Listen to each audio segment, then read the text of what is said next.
ఈ ప్రపంచంలో ప్రతి పని డబ్బు వల్లనే సాధ్యమవుతుంది అనుకుంటే అది మన పొరపాటే. కొన్ని పనులు డబ్బు లేకున్నా ఎంతోమందికి పంచవచ్చు.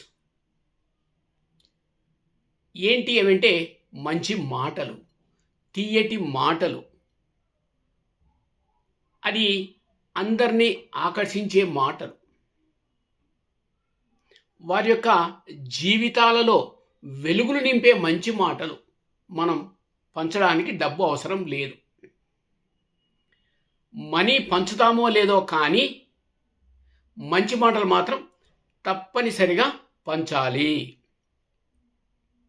10 మందికి అన్నదానం చేయాలంటే ఖర్చు కావాలి, విద్యాదానం అన్నప్పుడు ఖర్చు కావాలి, సమాజ సేవకు ఖర్చు కావాలి. కానీ ఈ మంచి మాటలు పంచడానికి ఏమీ అక్కర్లేదు.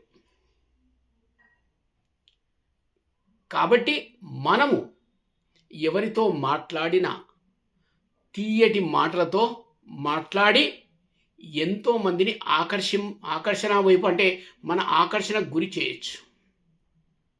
అయితే ఎట్లా ఉండాలి? అవి మంచి మాటలై ఉండాలి. దానికి ఎన్నో ఉదాహరణలు కూడా మనం చెప్పొచ్చు. ఒక ఉదాహరణ మనం తీసుకున్నట్లయితే, సుగ్రీవుడు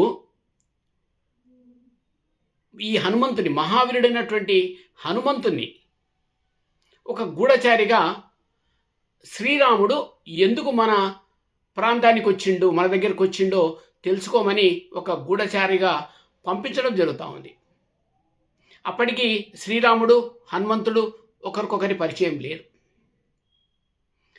అప్పుడు ఈ హనుమంతుడు, ఈ మహావీరుడు శ్రీరాముడి దగ్గరికి వెళ్ళి నవ్వుతూ చక్కగా మాట్లాడి, మర్యాదగా మాట్లాడి శ్రీరాముని యొక్క మనస్సును దోచుకున్నటువంటి ఆ మహావీరుడు హనుమంతుడు. ఆయన దోచేసుకున్నాడు. అదేవిధంగా నీవు చాలా నైపుణ్యవంతుడవు అని చెప్పి మాట కూడా ఆ యొక్క శ్రీరాముని నోటి నుండి ఈ హనుమంతుని గురించి రావడం అనేది జరిగింది. ఇంకా మనం ఎన్నో చెప్పొచ్చు. ఒక మామూలు ఒక వ్యక్తి ఒక ఐఏఎస్ ఆఫీసర్ అయిండు అంటే దాన్ని ఒక స్ఫూర్తిగా, అదొక ఇన్స్పిరేషన్గా మనం తీసుకోవడానికి మంచి మాటలు ఏవైనా కూడా మనం పంచవచ్చు. మంచి అనుకుంటే అది పంచడంలో తప్పు లేదు. ఇలా మనము అవసరమైన వారికి ఇలాంటి సహాయం చేయడంలో ఎక్కడ